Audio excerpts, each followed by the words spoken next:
We had talked about. Well, no, I forgot even what we were doing.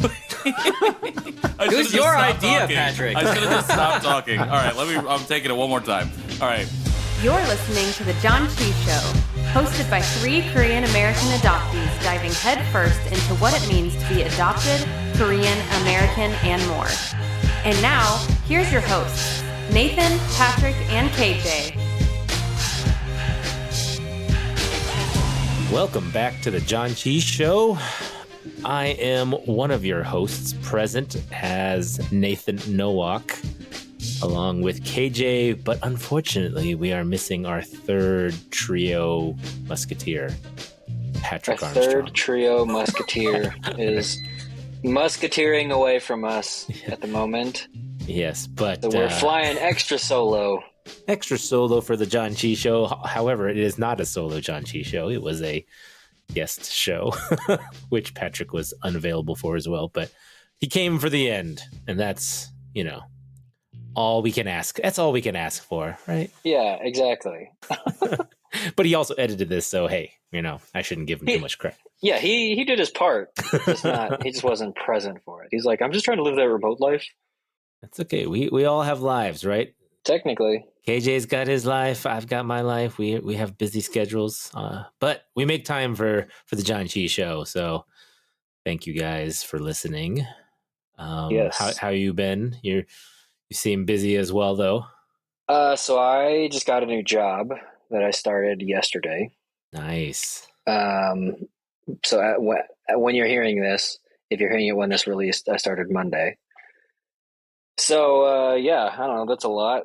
Plus a new house. Plus just trying to live my life. I don't know. Yeah, I'm real tired. And okay, here's the deal. The other problem with everything is my previous primary place of work. I'm still kind of working with them. They're all based in California, so it's 2 hours behind me. Great, love that. Totally works with my schedule. But now, since I'm working locally, I have to get up and be at a place. It's a regular old 9 to 5, and there's something about waking up in the hours of 6 and 7 that's impossible for me. It's been impossible for me ever since high school. So today, Tuesday, I decided to wake up at 5:30 in the morning. Ooh. So now I'm just extra tired because I'm I didn't sleep well the night before. I haven't slept well for a number of nights. My brain is extra overloaded with new information and yeah. So that's KJ complains about his life. How are you doing, Nathan? Hey, wait till you have kids. Then that 6:30, 7 o'clock rolls around it's you can't sleep past it, even if there aren't kids around. So you just become very accustomed to waking up early. And I was never an early bird person to wake up early. I hated waking up early.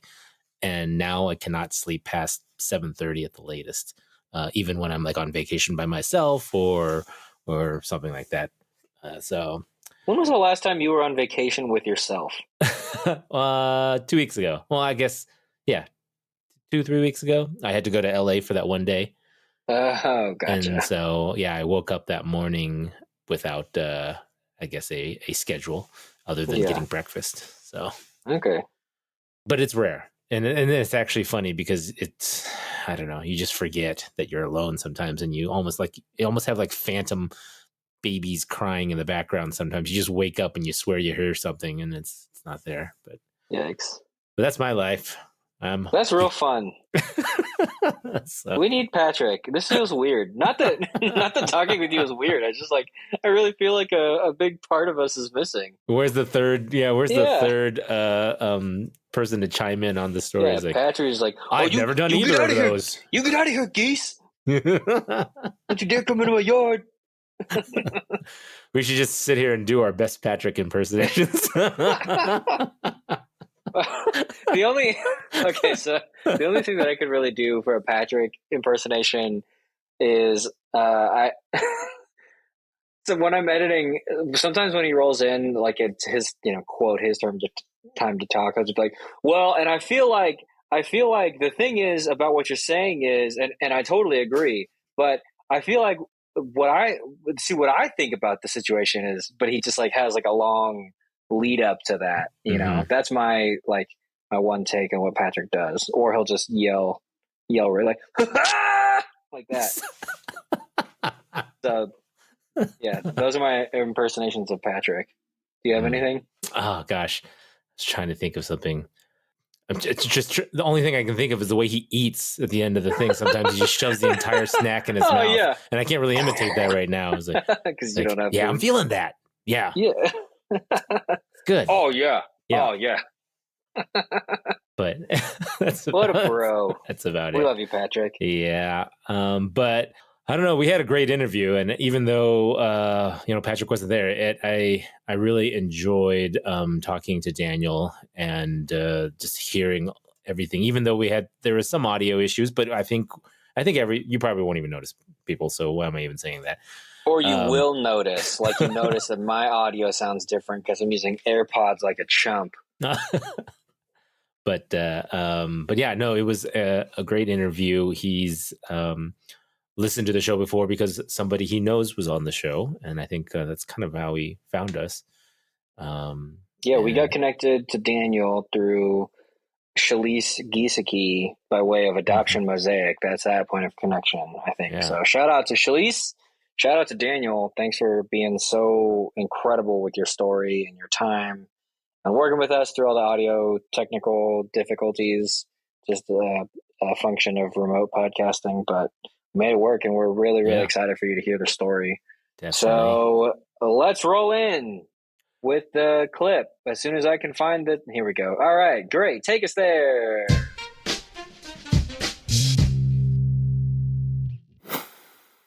Okay, welcome back to the Janchi Show. This is the interview portion, and today we have a very special guest. His name is Daniel Gyu. Daniel, welcome to the show. How are you? Hey, I'm great. Thank you so much. Thanks for having me. Thanks for introducing me, and you got the name right and everything. I appreciate it. That's awesome. Man, we are so excited to have you, and it's always exciting to just to have other voices on the show. And personally, I know that we try not to be any negative, we wrestle in these intersectionalities, and we try not to be ageist or sexist or whatever, all those things. But I gotta say, and this is no shade to any of our previous guests, it's nice to have another dude on. I feel like it's been a while since we've had another dude on, and not I know that the Janchi Show naturally over indexes for male adoptees, but I don't know. I'm excited. I'm reading over your story and what you filled out, and I'm excited to talk to you about it. So why don't you kick us off and tell us your adoption story in as little or as much detail as you want. Awesome. Thank you. And yes, and I agree. And that gender representation spread was, I think, something that drew me to your show, honestly. And again, especially finding other male identifying Korean adoptees who are open to talk about it too, and to join the conversation as far as numbers are concerned, and sort of gender culture, I think is something I pay attention to a lot. And that's part of my story. I was born in Busan in 1987. I was about 4 months. I think I hopped from Busan to Seoul somewhere in that time. And then I was adopted by white Catholic folks in the Chicago suburbs. Oak Park, Illinois, for any of my suburban listeners. There was a healthy network of Korean adoptees out there. I went to something called Camp Pride Korea, similar to the other heritage camps. But it was, entirely organized by the adoptive families. So most of it was run by the white parents, and they would maybe bring in some Korean American guests. It was interesting. It was held at a Korean church. So there were some ajumas of the church who would make us lunch for one of the days of the week that the camp lasted. So that was nice. And just a really interesting way of learning Korean culture from a very American guidebook to knowing how to be Korean.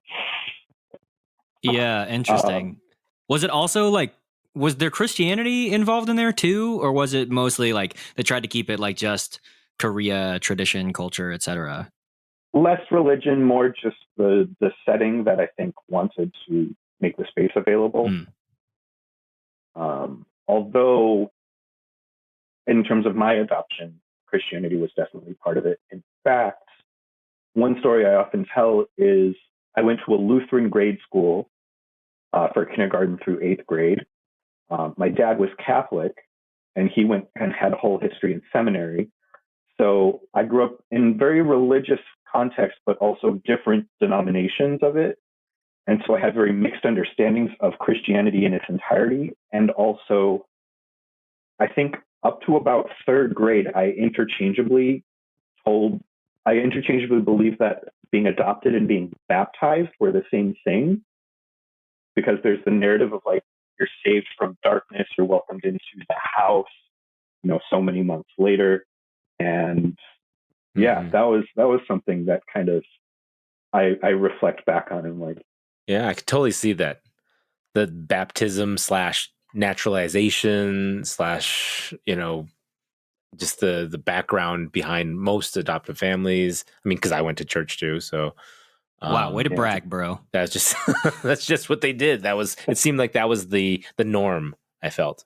But yeah, and y'all have heard of what's his name? Joel Kim Booster, the comedian. He came more recently than later, actually. Yeah.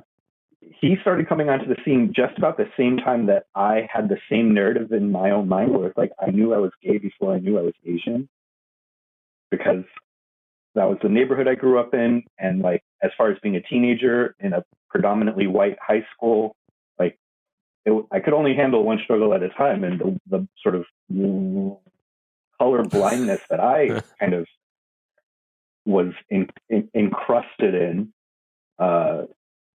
being Asian was more of just like a side joke than anything. Do you feel that was like I guess a little bit of a catalyst as well, that when you came out, that you also wanted to look for other things like your identity as a Korean adoptee? It almost became more of an obstacle, honestly. Oh. It became one other thing to kind of have to overcome and figure out, like, as a factor of fitting in. I've done a lot of reflection of like what I could see and what capacity I had for knowing that I was different from everyone, and deciding on how much of that to act on, and to assimilate, and knowing that like I wasn't like other Asians, for better or for worse. I went to undergrad at the University of Iowa, even like deeper in the Midwest, and the only other Asian folks there were international students.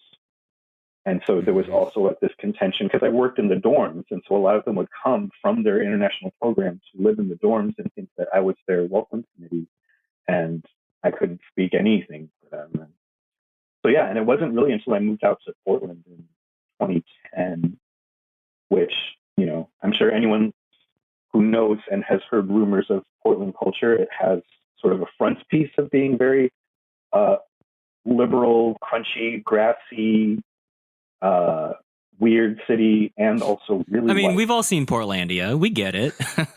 Yeah.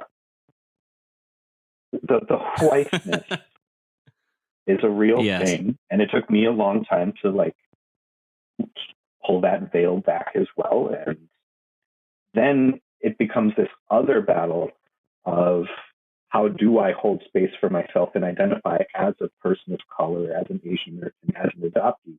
Like the coming out process, it doesn't stop with coming out of the closet as a homosexual. It then what became like just accepting that I was Asian, and then being a queer Asian, and then being Korean among the other narratives, and then realizing that like, all of these rooms I'm sitting in and I'm supporting the Asian American community are folks talking about their parents being immigrants and growing up in restaurants and having their grandmothers yell at them in Chinese and whatnot. I'm like, that's not really my story. But I also don't feel like taking up space here, because so much of my acculturation has made me feel more white than anything. Yeah. Yeah. Okay, I totally hear that. I think that's something that I'm finding in my own journey of thinking through, like, here I am. I've got these identities. I feel like I've come out and quote unquote come out successfully, whatever that means. I guess coming out without burning a bunch of bridges, and also still being true to myself, right? That's really the dream, is to be your full self and not also burn bridges, whether you're by choice or by force, whatever. But yeah, I totally get what you mean, where you're like, I want to be a part of this broader group now that I feel like I've found some people who are in more ways than not my people. But I don't want to take up that space. And I can't even begin to imagine that how tough it would be to be aware of your Asianness and be in those spaces, to be aware of your queerness and be in those spaces, finding the intersectionalities, and then, like you said, being greeted at the University of Iowa with international students, and then you have to deal with non-American sensibilities around the LGBTQ plus community and how they deal with that. But then also you've got your adoption thing, which I don't think, it sounds like you weren't really wrestling with at the time. So you probably felt something in your heart, but you were like, I don't know what, it's probably just because I'm gay and they don't like gay people, or maybe they're, I don't know, you probably would have just attributed to lost in translation, right? So I'm curious, what was the process when adoption for you came to the forefront? Because if I'm hearing you right, it sounds like you had your gay identity and then Asian identity / BIPOC identity and then adoption. Is that an accurate kind of path? Yeah. And realizing that it was its own thing. And really for myself, there's a great platform organization in Portland called APANO, the Asian Pacific American Network of Oregon. And so that became kind of the catch-all for kind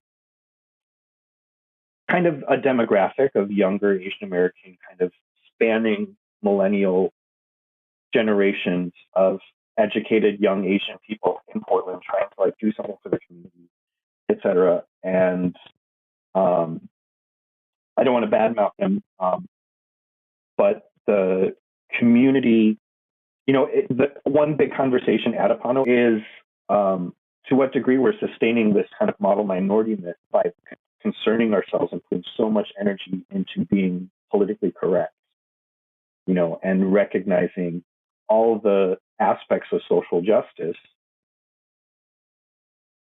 in tandem with both external and internal community issues, like East Asians having more privilege than South Asians, and its own versions of colorism,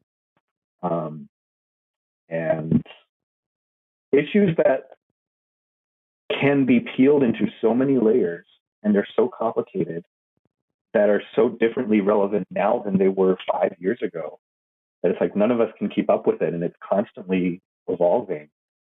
And in 2020, so much kind of erupted in so many different ways with anti-Asian hate and racial justice, and then cancel culture, I think became a huge movement of its own that just, for me, got really overwhelming in terms of who was more right and who got canceled. I don't know. It was a lot. Yeah, definitely. I mean, it's unfortunate. I mean, I get the reason historically why Asian American is created as a means of garnering impetus and momentum behind a social movement. But yeah, when you're including a whole dang continent, there's bound to be some things. I mean, and you see it in the African American community, and the Caribbean American community, I guess. Generally, you think about all those kinds of things. That's so tough. So I'm curious. You said in your form that you didn't come out of the fog until about 2 or 3 years ago. What was the impetus for that, and what's kind of been the fallout of that since then? Fallout. Yeah, coming out of the fog is not a bad thing. It's just a hard thing. Oh no. Well, and like I said too, I dove into that because of Astrid, who I got connected to also, and who I eventually then met Shalise through, who I know you had on recently. Mhm. And so, as far as like the Pacific Northwest region, this figure, Astrid Castro, has been a fundamental catalyst for open conversations about adoption, centering the adoptee, centering transracial, transnational adoptees, and having those conversations about what that means and what that looks like. And I wish she was around to talk to my parents about that. And yeah, it came from one thing to another in terms of doing some panel presentations at Apano on the history of Korean adoption, and that like we were a demographic too. And then that was in 2019. And then I found Astrid through that, joined some of the Adoption Mosaic panels. And then when the pandemic hit and we had to go into isolation,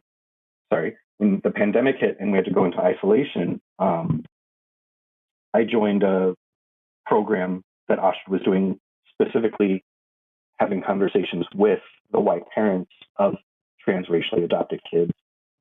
And that took off right the same week that there was that family, that YouTube family that rehoused their kid. Did you hear that story? Yeah. Sent their kid back. Yeah. Yeah. They returned their adopted son. Yeah. That is awful. I don't know if I heard about that or if I didn't know, but I don't know, whatever. Yeah, that sucks. Okay. Yeah. And then that was the same week as George Floyd's murder. So, so it was really valuable to have that space. And coming out of the fog, it's a great metaphor, it's a great term, because you're never quite sure when it starts. And you're just kind of in it. And you realize oh, things have been foggy for this long. And then this is the fog. So that's what the Golden Gate Bridge looks like. Yeah, exactly. And there's different degrees of fog, right? It's like a little haze, and then it gets a little thicker, and then it gets really thick where you can't see your hand, and then it goes maybe back. Yeah. And it's like everything too, where it's just like, has all of my life struggles been because I'm adopted? Because I'm Asian? Because I'm queer? And you avoid it a lot, I think, because it's, when you do start to come out of the fog and look at it for what it is, one conversation is like, everybody struggles with feeling like they belong, or that they don't belong, or searching for belonging in their lives. And then I think once you join this conversation of being adopted, you have this giant flashing red arrow to this could be the sole thing that is your life story from the get-go. I like to swim in a big pool of existentialism.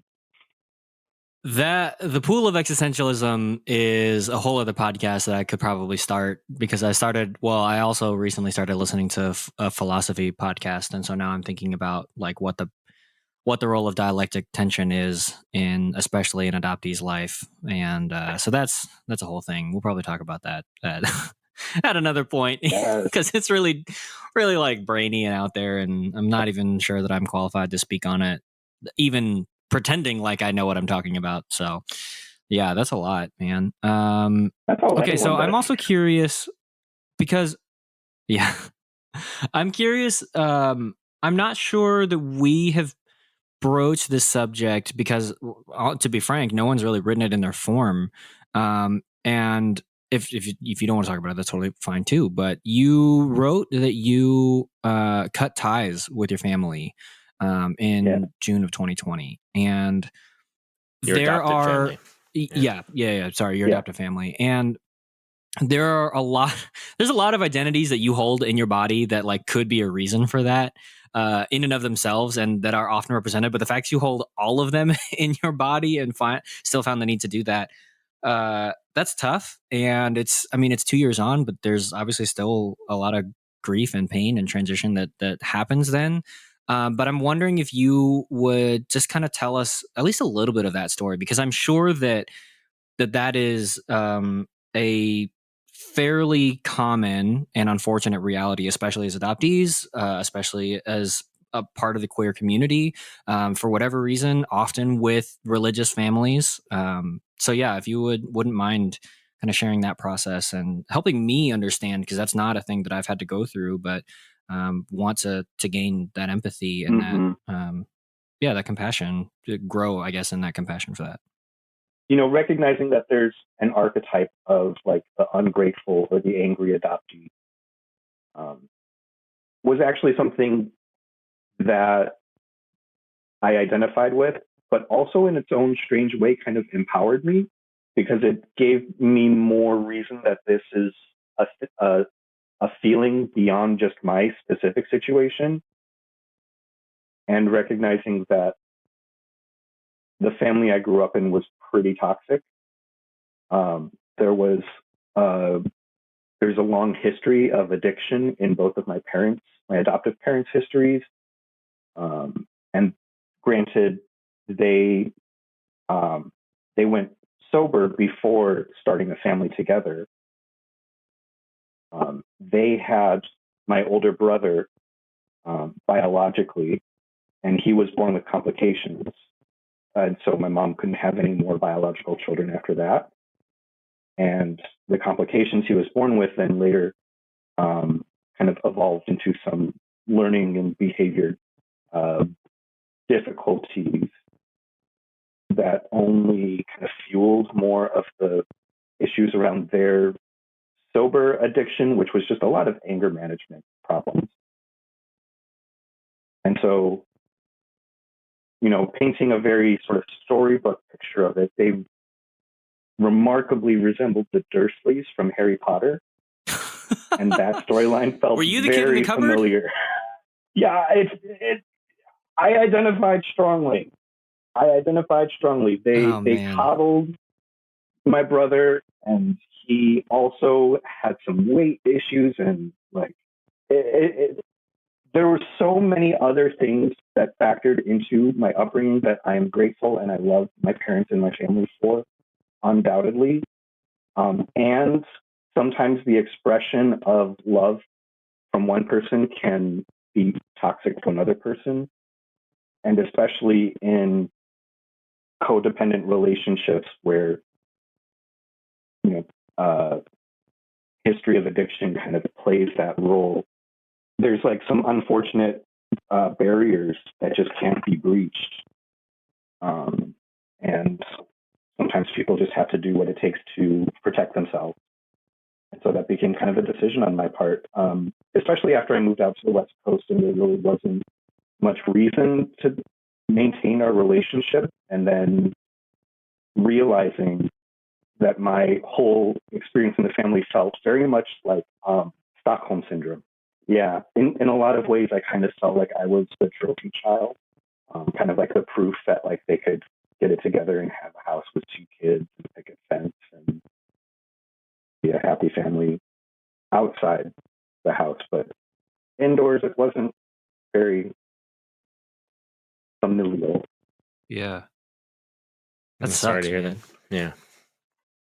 And again, there's I have love for them as people, and recognizing all that they went through both before, during, and after adopting me into the family. And I'm grateful for the resources that was provided for me, the privileges that were provided for me, the medical care, for certain things that I was born with that factored into my adoption. I had my fingers were conjoined with this, so I had a number of orthopedic surgeries, and that all played into kind of the opportunity to be adopted and to be who I am today. And so along with queerness and race and so many other things, like I've had some journeys into understanding addiction and recovery, and programs like Al-Anon, which are for the partners or family of addicts, understanding that even if you're sober, there's still underlying issues of addiction that express themselves that, if they're not addressed and resolved, can affect the other people in your life.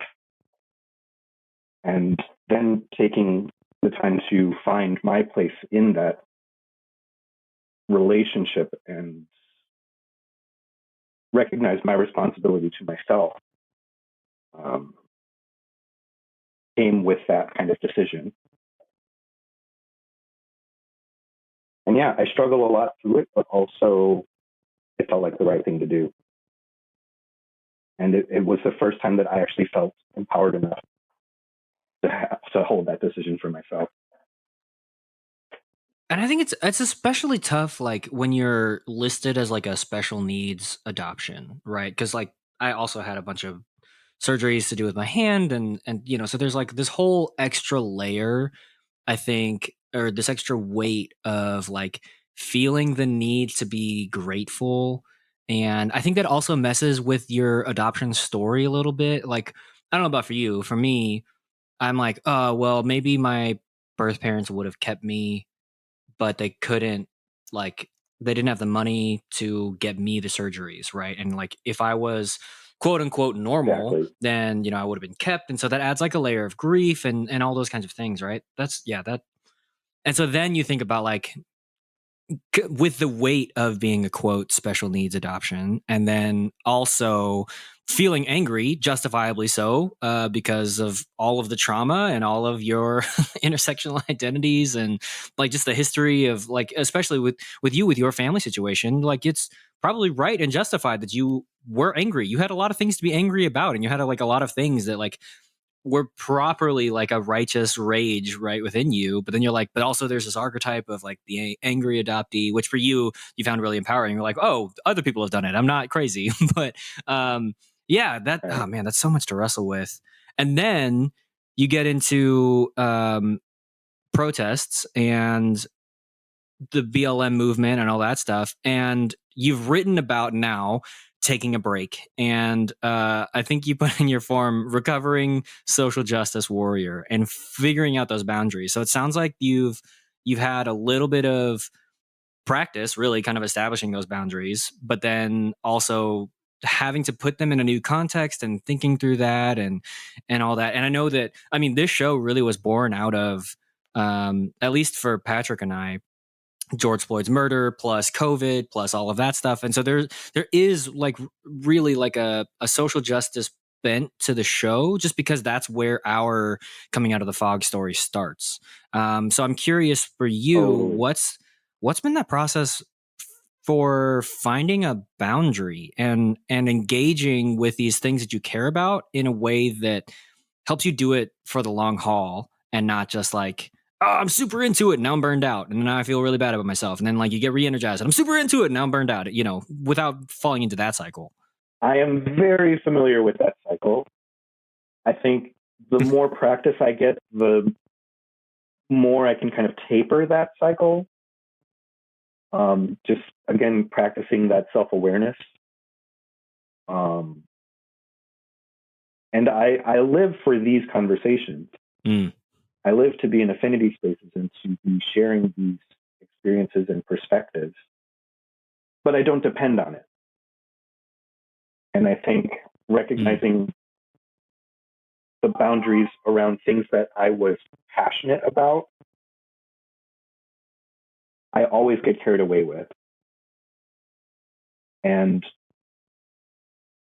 again, things are cyclical. And for me, the search for my identity and the way in which I struggled with juggling all of these different identities and wearing all of these different hats was to put on that hat, put on the whole outfit that went with the hat, strut the runway, do a whole fashion show just all around that one hat, and run backstage, put on another hat, put on another outfit, and run around and strut this stuff. And say, today I'm all about Asian causes and Asian identity, and tomorrow I'll be all about LGBTQ, and so this week I'm,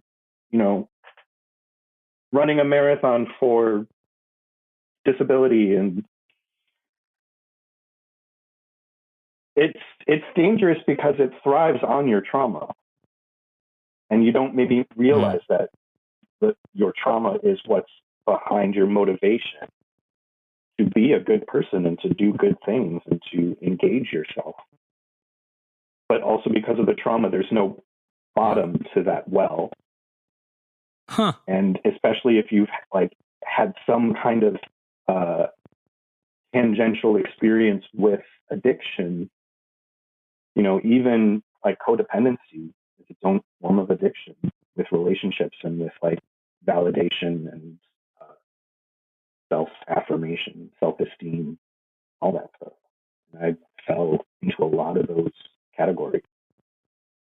So I know you've done some work with Adoption Mosaic, but you said you also in your form you did some. You started a organization also in Portland called Yonde.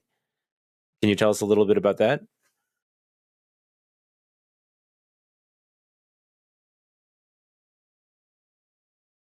Yeah. I think the time that I applied, I think Yonde was born from the same motivation that you all started the Janchi Show.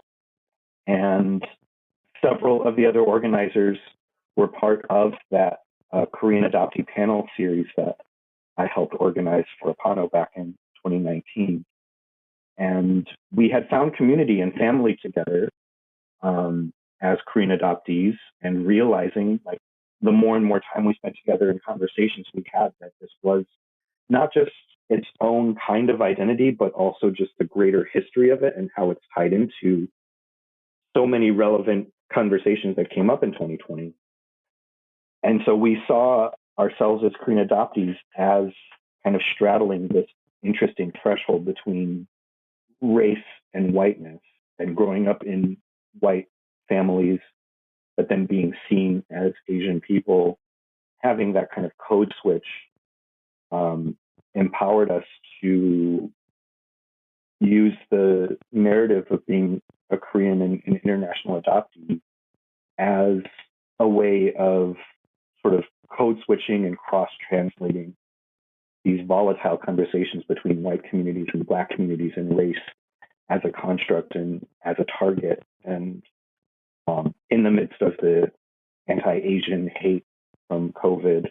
And then when, you know, Portland started to kind of burn, if you will, when Portland was burning, we came together and found a lot of solidarity in the position of Korean adoptees and our relationship with whiteness and with Asian identities in the midst of the Asian hate sentiments, but also like this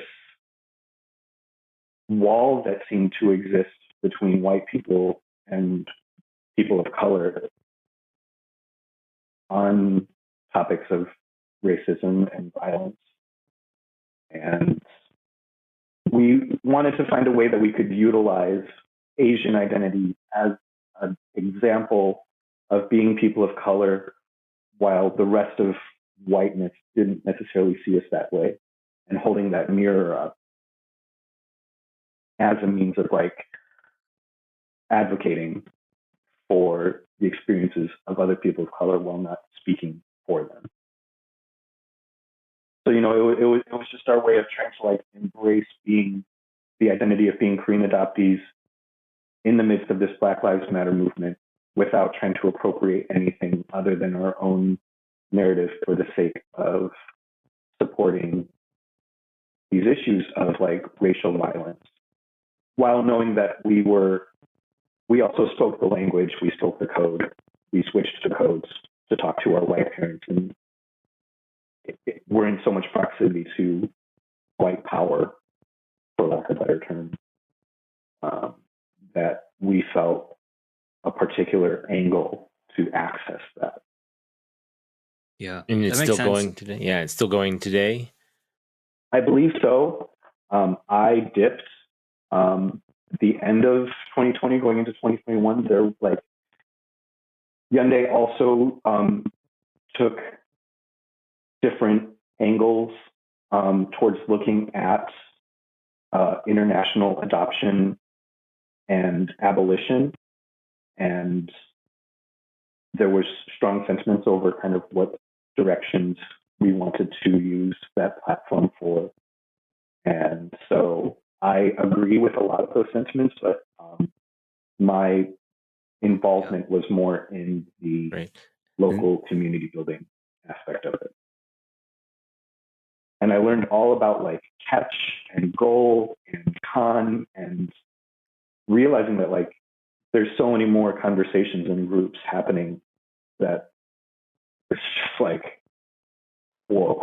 Yeah. Because we spend Surprising. You find one, and then you find 2 and 3 and 5. And then you're like, how did I not know about any of them until just now? And apparently there's like thousands of them. And maybe not thousands, maybe that's ridiculous, but you know, there's millions of them. And I'm like, what did I start wrong with that? You know what? Yeah, that's a whole thing. I get that. Mm-hmm. Yeah, that bizarre shared experience we all have of like isolation and then massive connection. Yeah. Yeah, you made a comment about the CADs, or the people coming out of the fog, born from the pandemic and born from kind of the BLM movements and stuff like that. I really truly believe that did happen because, like you said, a lot of people were at home. We were in, lockdown, and the internet became our friends, and we looked through pages and pages of things to find something. And I think a lot of people did find community from that, and open their eyes to adoption issues and their own adoption related topics or trauma and things that they wanted to discover, and just went down that rabbit hole from there. So how have you done, I guess, further going down other rabbit holes since leaving Hyundai and becoming an advocate? Or are you more concentrated on your ceramic work that you've been doing, which looks amazing, by the way? Oh, thank you. Yeah, I think part of that entry into that term, recovering SJW, recovering social justice warrior, was part of that. And I think I peaked in 2020, by the end of 2020, with the work of Hyundai. And in the same conversation as I was having before, it was also the most carried away and the most outside of myself, and the most, for lack of a better term, like addicted I was to something that was so bigger and so much more beyond myself, that going into 2021, I took myself into my own version of isolation, for better or for worse, and kind of treated it like a recovery from all the trauma of 2020, but using a lot of the language of addiction recovery, kind of going sober from social justice, and really trying to find my center and be my best self, and find out what my own success looked like. Realizing that like part of this bigger conversation of racial justice and liberation was really just all for that purpose of just like, we deserve to live our best lives independent of what other people have to say or do or act or pay to be. So fortunately, I had access to a ceramic studio, and I just kind of hunkered down and spent some time with myself and some clay, and made a bunch of pots, made a bunch of cups, and took kind of my craft on the road in the summer, did some farmers market circuits, and that was enough for me. And learning that word enough. That's the trick, man. Yeah.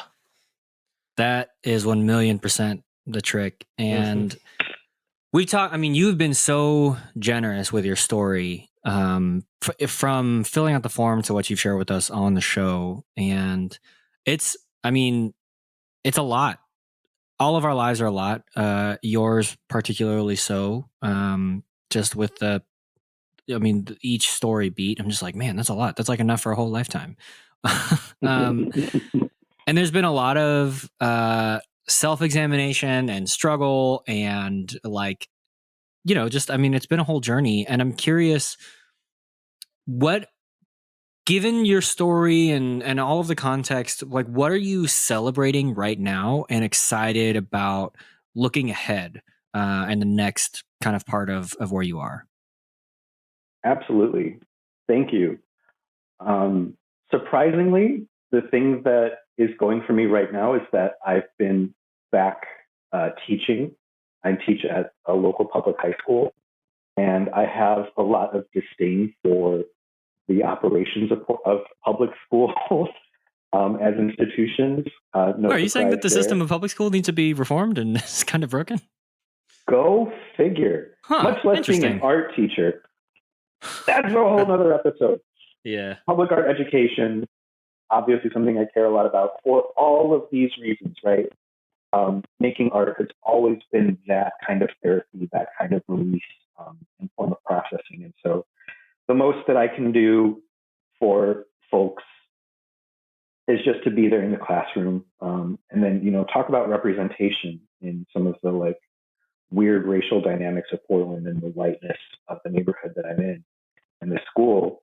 You all know who Gong Yu, the K-drama actor? Maybe. He I was don't know. I might know his in face. Train to Busan. He was in Goblin. He was in Coffee Prince. I used him. Oh, here it is. I used him as a model for one of our portrait painting projects. Huh. Cool. And for me, it was just like the most radical thing I could think to do as like a queer Asian male art teacher in teaching like how to paint portraits. I was just like, I'm going to use this guy. Why the fuck not? Yeah. And it was just like, when have I ever seen a teacher use a model like that? Like, that wasn't like gross and tokenizing. It was like, no, I get to do this. That's awesome. And y'all choose your best like choice for models. And it's like, and I was really surprised at kind of the lack of representation chosen and trying to, you know, most of my motivation as an art teacher too is to draw attention and shine light on representation in arts for my students very explicitly. I feel like now there's no reason why we can't have these open conversations with 14, 15, 16-year-olds. It's just like the history of art is very old white European dudes, and the artists we're going to look at are Middle Eastern and Asian American. Not those Black dudes. And, yeah. And have made art since, you know, 1990. Yeah. That's Great. awesome. Yeah, I mean, I think the being an art teacher, given your complexity and your journey, the place that you are, and like the role, I mean, just maybe philosophically, the role of an art teacher is the idea of self-expression, is the idea of helping a young mind find their voice and be able to tell their story and do that in a way that celebrates themselves, not at the whatever the negative portrayal or tokenization or whatever of another person, but like just to be able to do that, right? So I love that, and I'm so glad that you came on our show. So glad that you are in the art world, where you are in your current moment in space and time, affecting the world and affecting the community that you live in. So thank you so much for coming on the show and for sharing your story with us and sharing your story and your journey with your students and with other people, other life forms that you engage with. It's been really fantastic. We are going to take a break, and when we come back, we're going to try a coffee. Is that right? A coffee and a snack. A coffee and a snack. So Coffee snack. Here is that break right now.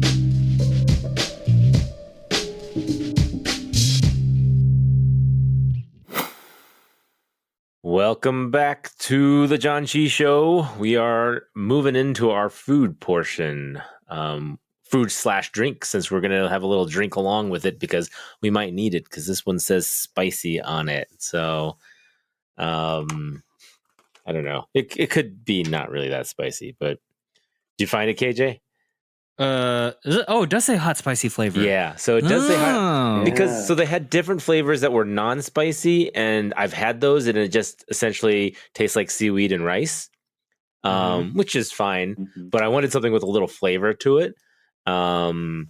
So So I got this one because you guys seem to handle spice okay. So and it's think I handle Patrick spice Armstrong. you're right. And everyone knows Patrick that handles- instant coffee with non-dairy powdered creamer and tons of sugar is the perfect remedy for hot and spice. That's what I was that about just to mixed say. in? A hot drink to wash down that hot and spicy sack makes My total coffee- sense to me. My coffee's been sitting here.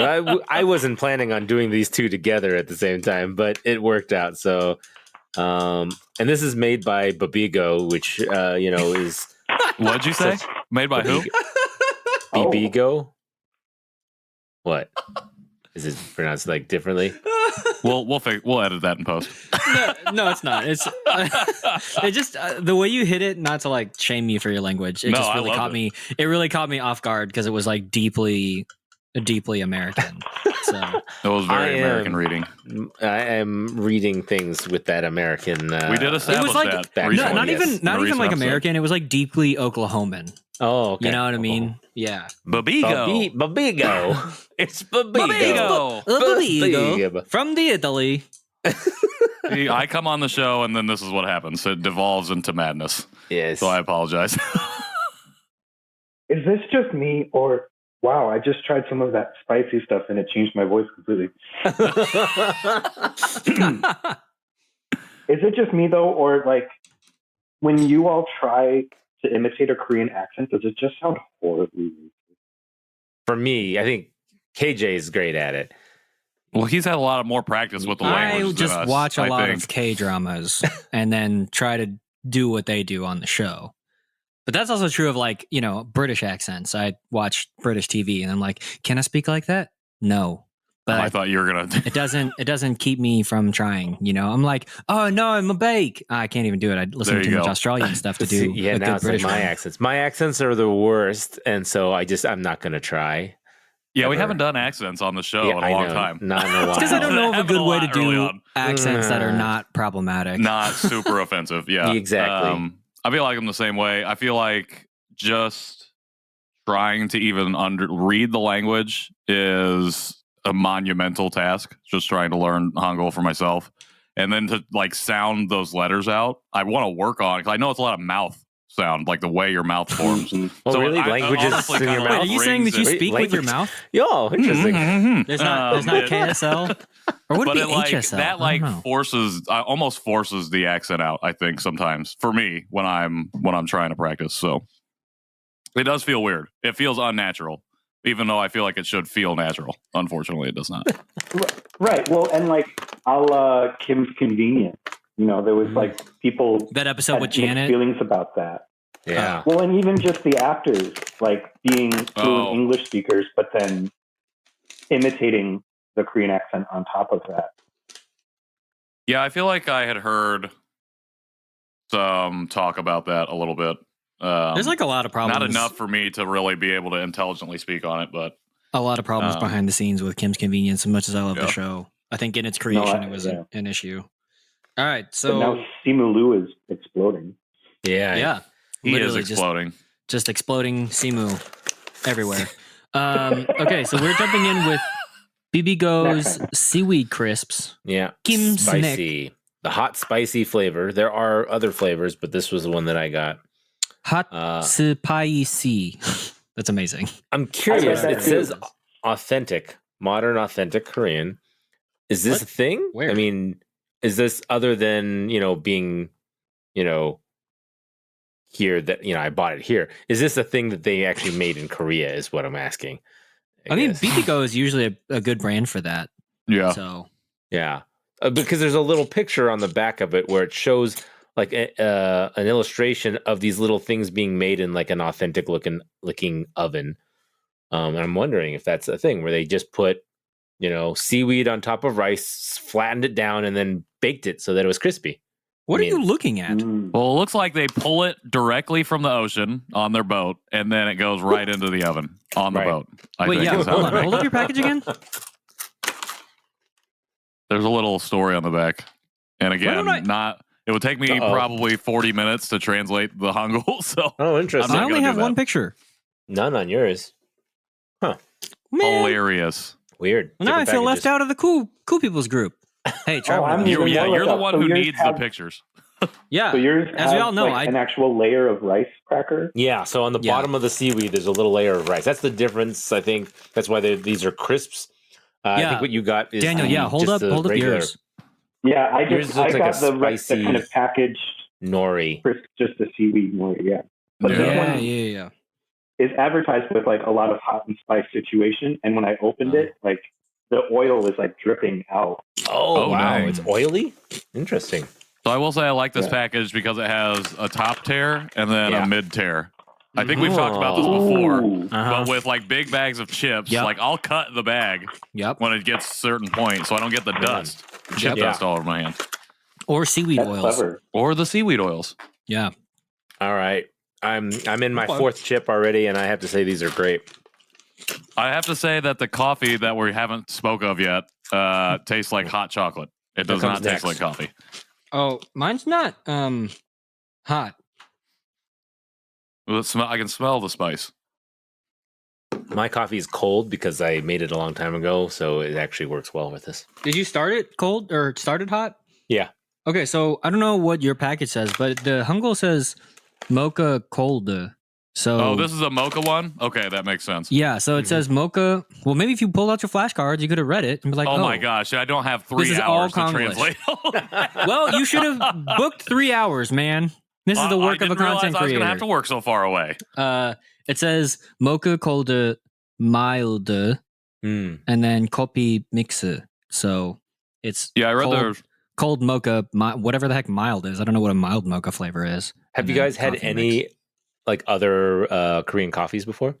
I've had like instant coffee, but not from Korea. I feel like they're all instant coffees. Number one, I don't know if that's just a thing, but the only times I've ever had coffee from Korea has been instant. I will yeah. bring my drip coffee maker to Korea. I will bring my Make burr it that grinder way. to Korea. And I'll add nothing to it because it is canon that I only like black coffee. That's a familial thing. Sorry. So actually, the one that Daniel has is black coffee. It's just the original flavor without the. Oh, creamer it's not inhabits. black. There's some sugar in think it too. There's There's a sugar ton in all of of them. sugar in it. Oh Yeah. There's a wow! ton of sugar and non-dairy creamer. The difference was they were all on the display, and yes, it's all instant coffee. And the difference, the Maxim, there's like 4 different Maxim brands, and I looked closely, and it's like one is like 10% coffee, 12% coffee, and then I think the Maxim 100 Arabica, whatever one that I got, was like 16%. Oh wow! Just jumps This up like one- 70%. I guess this one then is 13%, See? which is Well, good because it's late in Eastern Central times for when we're recording. So You Well, want to I have was too much reading coffee. that all of them have like sugar in it, and like so Yeah. it says on the top like easy cut or however to open it. And then I was reading in a comment on one of the product pages, somebody was like, "All you people complaining about there being too much sugar need to know that you can." It's sugar control, and you can hold it by the other end and let out as much sugar as you want. And I was like, "Oh, they're like, if you just read the package, you'd know that." And I was like, "All right, well, I can't read. There's no other English besides Easy Cut, so it's going to take me a minute." And 2, I tried to do that, the sugar control, it all fell out. No, I don't know it's all exactly mixed how. in. It's all mixed Yeah, in. I don't know how Yeah. how you're Interesting. supposed to control it, but it does say sugar control on multiple different sites I saw when it talks about the instant coffee. So I don't know what I was doing wrong, but I did not do it right. I didn't read anything and I just dumped it all in. I dumped it all into, and I've had it before, so I knew what to expect. I like it though because I don't have to add any sugar or cream or anything because it's already built into it. But I wouldn't say it's very strong. And now, after you saying that the percentage of coffee in it, that totally makes sense because I actually do like strong coffee. So I make these little packets with like almost like espresso amount of water. Like I literally put a quarter of a bottle of a thing of water. So now it's like a shot of coffee because I want it to be stronger than a full cup. Because when I made them, they were too weak for me. So Well, it says that if you think it's too weak, you just add another package. I've done that too. That's just that much more sugar. Then yeah. that's more sugar. Yeah. Well, the sugar control, of course. You got to do the sugar control. This could totally be made up, but I'm pretty sure that the prevalence of instant coffee is because of the Korean War. because like I'm sure it's American GIs who are like, "Where's my coffee?" And then Korea, obviously being nowhere near the coffee region of the world, coffee belt, they'd be like, "What is coffee?" And like, we just drink soju and Tea? shikye and other corn barley teas or whatever. So I think that's why instant coffee is such a thing. But that could also be super wrong and just totally made up from a brain hole. So somebody fact check me, but then don't tell me about it. Yeah, I would believe it because I feel like it makes sense. the reason I feel like I do see a lot of Korean people talk a lot about instant coffee because it is just that I feel like everyone's on the go all the time, and that's the whole point of it. And I'm like, that's true. They I do like also have a pretty toxic work culture. Well, I wasn't saying that, but I'll let you. Whatever. You're take Korean, that. man. You can talk about it. It's fine. True. Yeah. But then there's there's also this like aspiration for the West, and now we have like Starbucks. Yeah, cheese. And so I think there's more of that motivation for real coffee, especially as a Portlandian myself. We know our coffee snobbery. So this is probably the worst coffee you've ever had. I was too happy to get off of the high throne, the ivory tower of coffee snobbery. Coffee snobbery. Yeah. Well, enjoying the instant crowd. Yeah, I was going into it knowing that it probably wouldn't be high up on our ratings, but at the same time, it's something that I wanted to try, and so I bought it a while ago, and it comes in a really big box, and so that's why I've been going through them frequently and have already had it. It's funny that you say that, Daniel, because I am a coffee snob in the opposite direction, to where I really only like a black drip coffee, and for a long time I was like, I hated iced coffee. Don't bring it near me. Don't even offer it to me. As well as putting in like cream or sugar in there. I'm like, now it's not even coffee. It's just another drink. And so it took me a minnet to get off of that just high another horse. drink. I still am very preferential to just black coffee, but that just made me think of that. But then, do you get into the snobbery of like Colombian versus Ethiopian versus how to roast it and French press? Oh, no. I almost did. I bought a French press once and was kind of starting to get into it. And then I was like, this is too much work for me. Let me put that filter in, just throw some grounds, and we're good to go. That's just. Oh, dude! Are you serious? Are you serious right now? Wow! I'm about really to go disappointed in you. I gotta grind. I don't have a grinder for my beans. All right. Well, let's rate it up. Just to get this out of the way, Patrick, I think we will know. But what do you rate it? The coffee or the chips? Yeah, the coffee. The coffee. We'll do coffee first. I'll do both 3. at the same time. I'll give a 3 to the coffee. I think it tastes pretty good. Honestly, I don't hate it. Wouldn't be my first choice. I would actually like to try the regular coffee flavor. I think that would make a difference in my rating. I do like these seaweed crisps. I'm going to give them a 3.75. I think that maybe it's because I snacked on something on the way on my drive home in anger, but I think that what I had snacked on, I think, is affecting some of the flavoring of the seaweed. But I do like it. I think it tastes good, and I will snack on these the rest of the night and tear it in the middle once you get down to that level. All right, Daniel, how about you? On my end, I'm having a great time with this like bizarre chili oil. With and as far as the coffee goes, I mean, I think it's the difference with it's a comfort food kind of thing. It's something you would turn to at the right when you need it, and not maybe as an everyday thing. Convenience, exactly. Yes. Yeah, that's a great point. I would turn to this coffee when I didn't have any coffee left. Yeah, but I needed it, and I wasn't able to go to the store. Going to the instant coffee. Okay. So wait, what did you get? How many Kims do you give your seaweed? 1 to 5. Yeah, out of 5. What's the unit? Kims? Any unit you want to make. Seaweeds. And any coffee fractional beans. portion between any of those numbers up to 5. I give my instant coffee a 2.7. Interesting. Right. Okay. And then what about the seaweed snack? I just had the the Korean barbecue seaweed snacks, and those are dangerous. Dangerously good. Were they like savory Nice. flavored? Give those like a 3. Yeah, they have like a they have a picture of like grilled bulgogi happening, and they definitely have this like salty, spicy kind of marinade vibe to them. I have a love-hate with anything that says Korean barbecue flavor on it. 'Cause I haven't found anything that doesn't fit my, expectation of what Korean barbecue is actually like. You're furious that it's not exactly Korean it doesn't barbecue. taste like meat. It's not the perfect smoked Exactly. gogi. Exactly. That's really funny. You mean you haven't had the Korean barbecue Pringles yet? I think I have actually. That sounds just making that up. There's another. dang it. There's If another. that's a real good. thing, that sounds disgusting. It's not Pringles. I think it's Ruffles. But there is a Korean barbecue flavored Not chip, interested. and it's just 0%. not good. All right. I'm interested. I'm going to jump in. I'm going to give the coffee a 4 out of 5. I would never choose it, but I think it does exactly what it needs to do. And it's like a well-balanced instant coffee drink. And like if I had thrown in some ice there, like I don't think I would have known that it was an instant coffee. I would have just been like, yeah, it tastes like a whatever cold mocha frappuccino thingy with ice.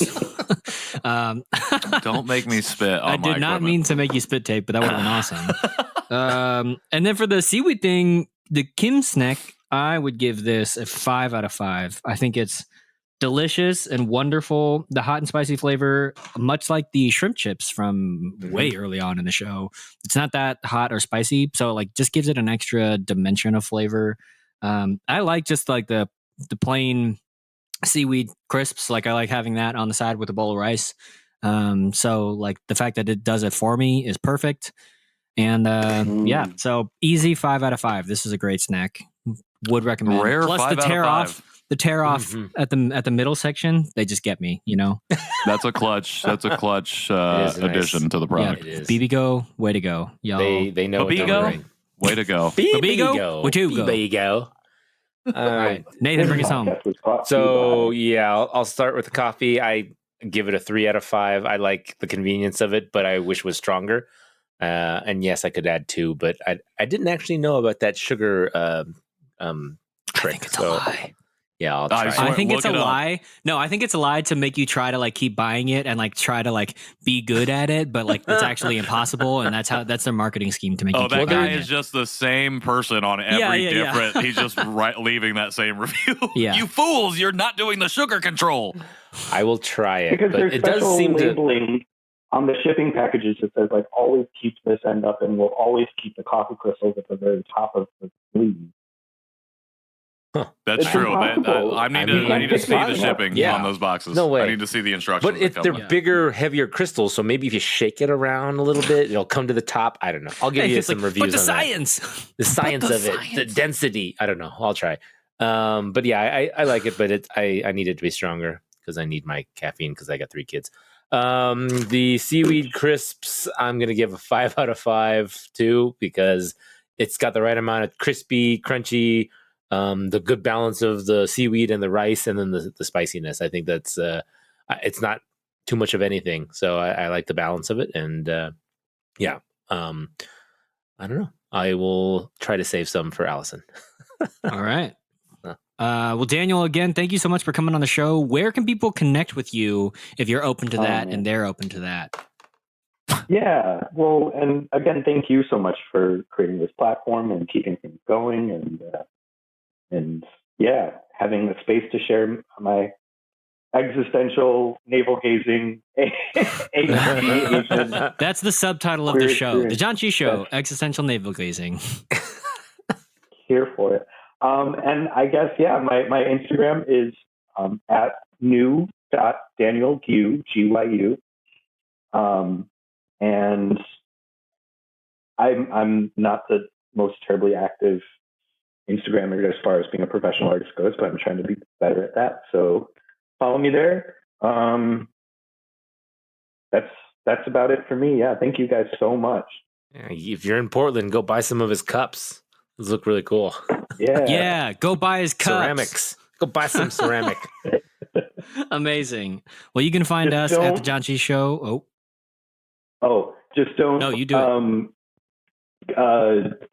don't search too deeply, or else you'll find a video of me in drag as Demi Moore battling with another drag queen as Demi Moore on a pottery wheel. Amazing. Special thing. Go search extra I won't be deeply. searching for that right now then. Yeah. All right. Well, we'll all see you on the comments of that video. But you can find us at Janchi Show on all of our social platforms. Send us an email, janchishow@justlikmedia.com. Support the show, janchishow.com/support. I'm at KJ Relke. Patrick is at Patrick in the World. Nathan is at NNowak. Thank you, everyone. We will see you next week. Until then, Janchi Heyo. Bye.